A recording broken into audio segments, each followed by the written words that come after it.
Assalamualaikum warahmatullahi wabarakatuh. Perkenalkan, nama saya Mita Sari dengan NIM 8584584995, Prodi PG PAUD UPW JJ UT Samarinda, mata kuliah Filsafat Ilmu. Saya akan menjelaskan 3 pilar filsafat ilmu terdiri dari ontologi, epistemologi, dan aksiologi. Ringkasnya, ontologi itu apa, epistemologi bagaimana, aksiologi untuk apa. Tujuan dari pembelajaran ini kita dapat 1. Memahami dan menjelaskan konsep ontologi, epistemologi, dan aksiologi secara tepat. 2. Menunjukkan kemampuan analisis dan sintesis konsep filsafat ilmu. 3. Mengkomunikasikan gagasan secara sistematis dan reflektif. Yang pertama yaitu ontologi adalah salah satu dasar dalam filsafat ilmu yang membahas tentang apa yang dikaji oleh suatu ilmu. Secara sederhana, ontologi membantu kita memahami apa sebenarnya objek yang dipelajari dan bagaimana hakikat atau sifat dasar dari objek tersebut. Penjelasan yang mudah dipahami yaitu sebagai contoh, bayangkan kita sedang belajar suatu ilmu, misalnya pendidikan anak usia dini. Nah, sebelum membahas cara mengajar atau metode pembelajaran, kita perlu tahu dulu apa yang sebenarnya dipelajari dalam ilmu tersebut, objeknya itu apa, nyata atau tidak, bisa dilihat atau tidak. Apa yang menjadi objek kajian ilmu? Ontologi menjawab pertanyaan seperti ini. Apa yang dipelajari oleh ilmu ini? Saya akan memberikan contoh dalam ilmu PAUD, misalnya objek perkembangan dan perilaku anak usia dini. Objek kajiannya adalah perkembangan dan perilaku anak usia dini.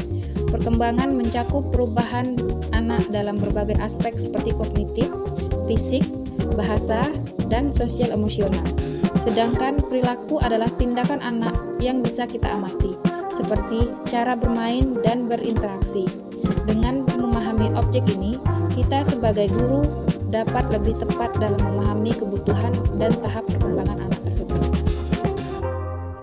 Selanjutnya, kita akan membahas hakikat realitas sifat dasar objek. Ontologi juga membahas bagaimana sifat dari objek tersebut, misalnya, apakah objek itu nyata, fisik, atau tidak terlihat abstrak. Apakah objek itu bisa diukur atau hanya dipahami? Dalam ontologi, kita mempelajari hakikat realitas atau sifat dasar dari objek yang dikaji. Objek tersebut bisa berupa suatu yang nyata seperti batu yang bisa kita lihat dan sentuh. Tetapi, ada juga objek yang tidak terlihat seperti perasaan anak. Walaupun tidak bisa dilihat, perasaan tetap dianggap nyata karena bisa dipahami melalui perilaku. Selain itu, ada juga objek abstrak seperti angka yang tidak bisa disentuh tetapi bisa dipahami dan digunakan dalam kehidupan sehari-hari. Jadi, ontologi membantu kita memahami bahwa realitas tidak hanya yang terlihat, tetapi juga yang tidak terlihat namun tetap memiliki makna. Selanjutnya, mari kita membahas epistemologi.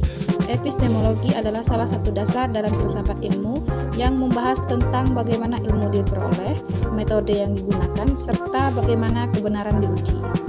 Mari kita bahas bagaimana ilmu diperoleh. Epistemologi menjelaskan sumber pengetahuan, yaitu dari mana ilmu itu berasal, beberapa cara manusia memperoleh ilmu, dan menilai keabsahan informasi solusi yang tersedia dengan cara. Salah satu cara memperoleh ilmu dalam melalui akal atau pikiran secara rasional. Artinya, kita menggunakan logika dalam memahami suatu informasi, memproses informasi secara logis dan jernih, tanpa terjebak emosi berlebihan atau asumsi yang tidak berdasar. Memeriksa sumber dan kebenaran informasi sebelum mempercayai atau membagikannya.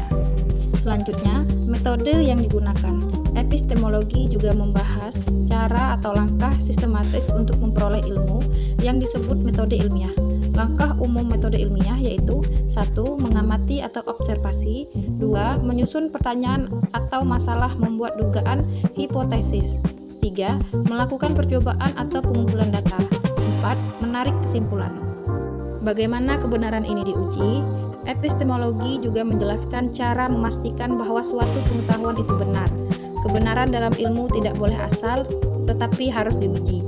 Beberapa cara pengujian kebenaran. 1. Bukti nyata fakta didukung oleh data. 2. Logika atau masuk akal.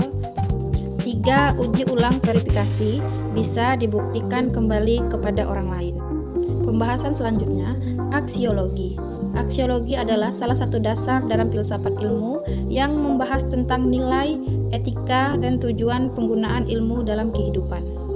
Nilai dalam penggunaan ilmu yaitu aksiologi melihat bahwa ilmu harus memiliki nilai kebaikan dalam kehidupan manusia sebagai contoh seperti 1. Memberikan manfaat, 2. Membantu memecahkan masalah, 3. Meningkatkan kualitas hidup.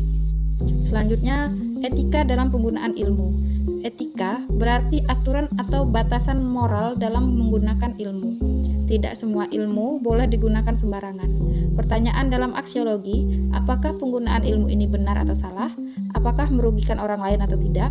Saya akan memberikan contoh etika dalam penggunaan ilmu dalam pendidikan. Misalnya, guru tidak boleh menghukum anak secara berlebihan dan harus menggunakan metode pembelajaran yang baik dan tidak menyakiti anak. Hal ini menunjukkan bahwa penggunaan ilmu harus disertai dengan tanggung jawab dan nilai moral. Selanjutnya, kita membahas tujuan penggunaan ilmu. Tujuan penggunaan ilmu. Aksiologi juga menjelaskan bahwa ilmu harus memiliki tujuan yang jelas, yaitu 1. Untuk kebaikan manusia, 2. Untuk kesejahteraan, dan 3. Untuk kemajuan kehidupan.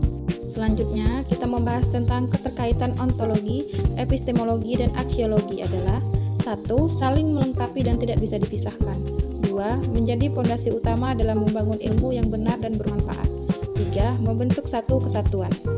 Ontologi menjelaskan apa yang dipelajari, epistemologi menjelaskan bagaimana ilmu diperoleh, dan aksiologi menjelaskan untuk apa ilmu digunakan.